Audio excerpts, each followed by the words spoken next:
Hello friends, welcome to my English. I'm Hira and today we will be discussing the speaking module. This lesson is going to be an overview kind of a lesson. The speaking parts in detail will be covered in the upcoming lessons. Let's take a look what we will be doing in today's session. So we will be looking at the duration of speaking test.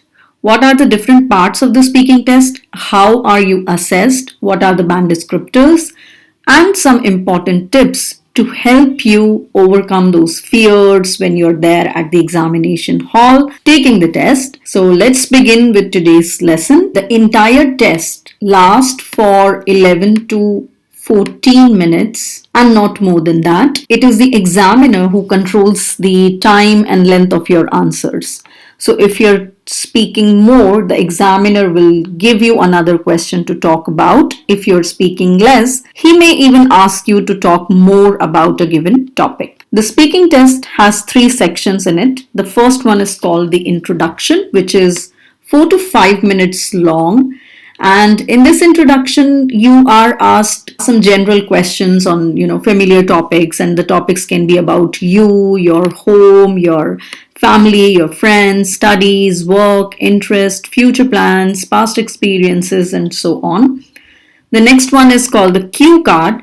So cue card is you will be given a task card, you will be given a cue card, and you will have 1 minute to prepare, and you'll have to speak on that topic for 2 minutes. So 1 minute of preparation and 2 minutes of speaking. Do not stop unless you are told to do so, because the examiner, like I said, controls how much you speak. So you should speak till the end of 2 minutes. Then we have the last part, which is called the discussion. So discussion part is like the most abstract one, and there are some discussion questions based on the topic that you were asked in cue card. And you have to develop your ideas and answer the questions in a more elaborate kind of a way. And here you are talking more about the people's perception about things. Introduction and cue card are more about you, your experiences, but this is more of what you perceive about people. What is your thought about other people, right? Now, how are you assessed? You are assessed on 4 descriptors. The test is to find out how well you can communicate in English, right? So please don't think that it will test you whether you have an accent similar to a native speaker or whether you are using any complicated, confusing words, but how naturally or how fluently, without hesitation, you're able to speak. Are you able to use a wide range of vocabulary without grammatical mistakes and a good pronunciation or not? So let's take a look at the band descriptors in detail. The first one is called fluency and coherence. So this criterion examines how fluently you can speak at length, your ability to talk without any pause, without any hesitation, without any self-correction also, and whether you are able to use some cohesive devices like pronouns, connectors, conjunctions, and also you must speak in an accent in the language that is easily understood by the examiner. Pronunciation. So pronunciation is how you pronounce a particular word. So that is one thing that's taken into account. The second thing is whether you are able to use intonation. Intonation is the rise and fall of your voice while speaking. So it is how you balance your voice accordingly, right? So if you want to stress on something, it will be on a higher pitch. If you're, ending a sentence, then you'll lower down your voice a bit. Then are you able to use contractions or not? So contractions are considered high degree of pronunciation, and basically you should be clearly understood by the examiner. Next is called lexical resource. It simply means whether you use a wide range of vocabulary or not. So you should try to convey the meaning in different words and use less common vocabulary. And if you want to score high in terms of lexical resources, you should use collocations, you should do paraphrasing at proper places. If you speak a word that does not lie in the context, what context you're speaking, and you just use a difficult, confusing words just for the sake of using a uncommon word, that will be counted against the lexical resource because it should be relevant to the context. If it is not relevant to the context, then it is completely useless. Grammatical range and accuracy is the way you should be using correct tenses, correct grammar, nouns, pronouns, parts of speech, all that. Then range means, are you able to use a wide range of sentence structures, proper application of grammar? So basically the idea is you're sounding accurate and you're sounding natural. Let's talk about certain tips that may help you take the speaking test well. Now the first thing is fluency. It's important to be fluent. Speak fluently and spontaneously to gain a good score. Do not worry about your vocabulary and do not speak too quickly. Maintain a balance between speaking quickly and making long pauses, right? So if you know about something really well and the words are just coming to your mind, so don't speak so fast. Be a bit slow. And when you are running short of words, then again you should be a bit slow only, so that you keep thinking and you keep speaking also at the same time. While you're speaking a sentence, think what you're going to say next. That way your fluency will be maintained. Being emotional, while especially talking about the part 1 and part 2, you should be emotional. Emotions should flow in your words. Like, you should not speak in a flat, monotonous or robotic kind of a voice. Bring expressions on your face while speaking. It is COVID time right now, but yes, definitely the COVID time is going to get over and you're using a mask, so that makes it all the more important that you are showing your emotions through your words, not your face, because you will not be allowed to take off your mask while taking the speaking test also. Adjust time if you don't get points to respond quickly, right? When you're not able to think an answer to a particular question, you can simply say, well, that's a tricky question, so that you may get some more time to think. So this, you are buying yourself some thinking time. And we will be discussing certain phrases in this lesson only, that how you can use certain phrases to buy some time. That's an interesting question. Or, oh, I haven't thought of it before, right? But try not to use it for all the questions or very simple questions. Try to, use these phrases accordingly. Then we have coherence. Coherence means linking words like however, moreover, all in all, nevertheless. So using these cohesive devices, these linking words will enrich your vocabulary, enrich your speech. Timing is like we just discussed, that all the different parts of the test have some stipulated time allotted to them. So first part is for 4 to 5 minutes, second is to 3 to 4 minutes, the next part is 4 to 5 minutes again. So that makes it 11 to 14 minutes. So when you are giving your answers, do not answer in just one word or just two words. So never give a short or uncommunicative replies. Even if you don't know much about the subject, just tweak it a bit, twist it a little and bring it to something you know. Let's say you're not interested about football. You're asked a question about it. You can say that you're not really interested in football, but you do like to play tennis or cricket for that matter, right? So extend your answers, extend your words, and make sure you are not falling short of time. And there is no long pause that you have just completed your answer very quickly. Now, this is something that a lot of people fear, which is panicking if they've made a mistake. Well, it's okay to make mistakes. You can correct it and continue speaking. You will not lose marks for a few mistakes. Okay, but don't make that a habit. Don't do it repeatedly. Do not show your nervousness. Be calm, be confident, keep smiling, listen carefully to the questions, right? Don't be in a haste to just give the answers. Try to understand the questions better and then take a pause and then give the answers. Very important. No memorized answers to be given. Never learn your answers by heart. You can learn words, collocations, you can use them in your speech, but it should not be, like verbatim you are going by something that you have learned over time.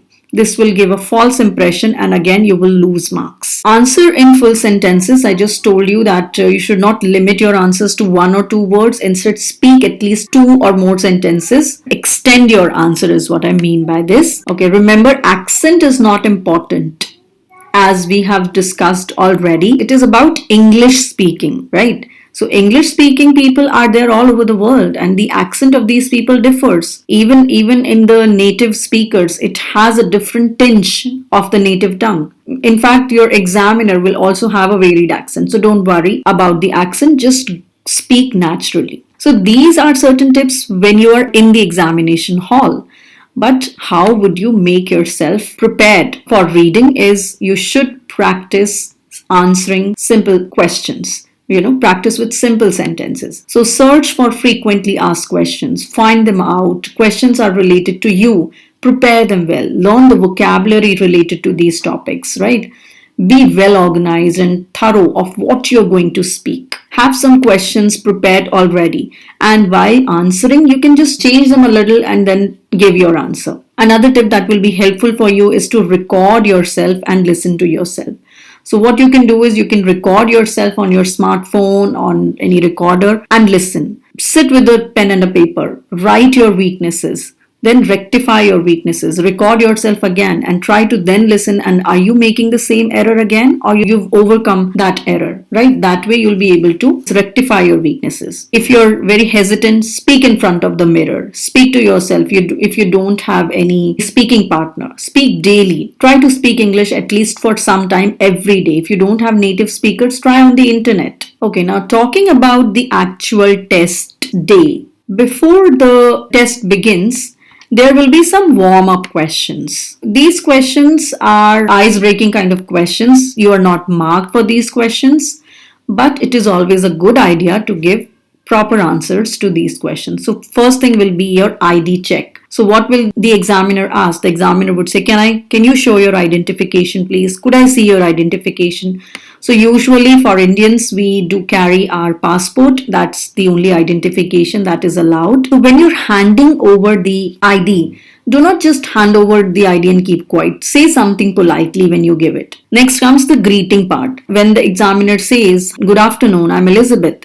So when greeting the examiner, do not add a title before the first name. Do not say Miss Elizabeth or Mr. John. And you can address them with their first names also. Then they will ask you, what is your name? Or what's your name? So when you're saying this, do not say my name is so and so. Use contractions. Do not tell your name very quickly. Say your full name. Smile. Speak clearly. Look at the examiner in the eyes. Don't stare at the examiner like that, but still relax. Be confident. Look him in the eyes and then tell, yes, my name's so and so, or I'm so and so. Then is, what can I call you? So you can say, you can call me so and so. Just call me so and so. Please call me. Or you can say, please address me by my first name. Then you have, where are you from?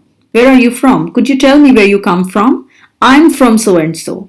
I come from so and so. Use contraction I'm. Tell one sentence about the location of your place. Don't expand it any further. And please do not ask any questions to the examiner, and don't give any recommendations as well. You should also remember, is the question about the past, about you, or about other people? Let's say the question says, did you ever cook when you were a child? So this question is about the past. So your answer should also be in the past tense. If the question is in past tense, the answer should be in past tense. If the question says, why do some people dislike cooking? So you will not say, I dislike cooking, because the question is not about you. It's about other people. So you need to explain why other people do not like cooking and not you, right? So please understand the question well and then proceed with your answer. Okay, now these are certain speaking tests. Just take a look at them. This is part 1. You can take a look. Examiner asks the candidate about himself, his, her home, work, studies. Let's say the topic is social media. And here in this another test, it is future. So there are 4 to 5 questions about this topic. Then you have the cue card question, where you are given this topic. You'll have to prepare in 1 minute, and after the 1 minute is over, you'll have to speak for 2 minutes at length. You can make some notes. You're given some paper and a pen. So this is something you like very much, which you bought for your home. Describe a book that you enjoyed reading. Then you'll have part 3, which is discussion topic. Usually 4 to 5 questions, and 4 to 5 minutes get spent on it. So just take a look at the questions. Now these could be some part 1 topics. So these are so familiar topics, and Thus, you should have some questions already prepared. For example, if it is let's say work. So what work do you do? Why did you choose to do that type of work? Do you like your job? Is it interesting? Let's say you have school as a topic. So what subject are you studying? Why did you choose to study that subject? Do you like that subject? Is it interesting? Are you looking forward to working, right? Do you prefer to study in the morning, in the afternoon? Let's say the topic is dictionary. So, do you often use a dictionary? If yes, how often and what for? If not, why not? Do you prefer to use electronic dictionary or dictionary made of paper? Or it could be if someone gave you a dictionary as a gift, how would you feel? Right? What kind of person do you think writes a dictionary? Some can be very simple, straightforward questions, and some can make you think for a while and then answer. Right? So, be prepared with the list of questions and some prospective answers for these questions. Cue card is usually a description based answer. It could be a description about a thing. For example, thing could be a book that you bought, or maybe describe a website you have bought something from. So that's a thing. Then it could be a description about a place. So place could be a well-known place in your city. Where is the place? Why did you go there? Who influenced you to go there? Right? It could be a person. So describe a person whom you like to share your feelings, who that person is, what kind of feeling do you share, why do you share your feelings with that person. Then you'll have to describe an event or a situation. So describe a time when you helped someone. When was it? Whom did you help? How did you benefit? So these are the 4 different kinds of cue cards that you can get. Object description, place description, person description, and event description. In the cue card, there will be a topic and there will be some subtopics. So how you answer. Firstly, what you can do is you can prepare a mind map. Put that situation in the center and ask what was that incident, or what was that object, what was that place, who was that person, right? Then where was the place where it took place, right? When, the time it happened, who, the people involved, how, usually your feeling, how did you feel about it, why, the reason why you liked it or why you disliked it, and add a story behind it as well. A story will make your answer emotional and it will give you some brownie points as well. Another way to answer a cue card is you visualize whatever happened. Just think about that thing in your mind, close your eyes, take a deep breath, and try to write something that, okay, this is what I'm going to talk about, then that, then that. That way you'll have your answer properly organized. And while speaking, of course, you'll have to use a variety of sentences, simple, complex, compound, to make your GRA, grammatical range, also good. Now moving on to the part 3. This is the discussion part. So you'll have to answer the questions to the examiner. The examiner will ask you, questions based on the topics on the cue card. And here you have to elaborate your ideas, give examples. And this section is considered tricky. A lot of students fear about it because the questions have to be a bit lengthy and they have to respond immediately. They don't have time to plan the answer, right? So the question seems difficult and you need a few moments to think. Now you can keep thinking and use these phrases like, that's a tricky question, let me think for a moment. But don't take ages. Don't take so long to think, 3-4 seconds maybe. That's an interesting question, let me think about it. It's very hard to say for sure, but I would guess it's difficult to say, I believe, I don't really know for sure, but I believe. So when you're not sure about the answer, you can simply say it like this. I'm not sure how to answer that question, but perhaps, so that way you will not even be penalized for not understanding the question well, right? And you are also answering as well. Then you can say, that's a difficult question, but I can answer you by saying, if you have not understood the question, if you have missed what the examiner said, you can ask the examiner to repeat the question. You can say, I'm not exactly sure what you mean. Could you please repeat the question? But please do not repeat it more than, twice. It might affect your score because it will be thought that you don't know how to listen properly. That means your listening score should be less. Now, if the examiner stops you in mid, do not worry. It must be because you have exceeded the time limit or the examiner would have finished judging you. So you should sense when the examiner wants you to move on to the next question. So you should try to end up what you're saying. If you have nothing more to say, or if you cannot think of what else to say, you can put it this way. I think that's all I can tell you about. Or would you like me to tell you something more? Or is that all you'd like to know? I'm afraid that's all I know. Or you can say, I think that's about it. I can't think of anything else now. So that way you would sound more natural, and even if you've completed talking, the examiner would simply nod and proceed to the next question. So I hope this lesson was helpful to you. I will soon come up with the next lesson. Till then, take care. God bless. Bye bye.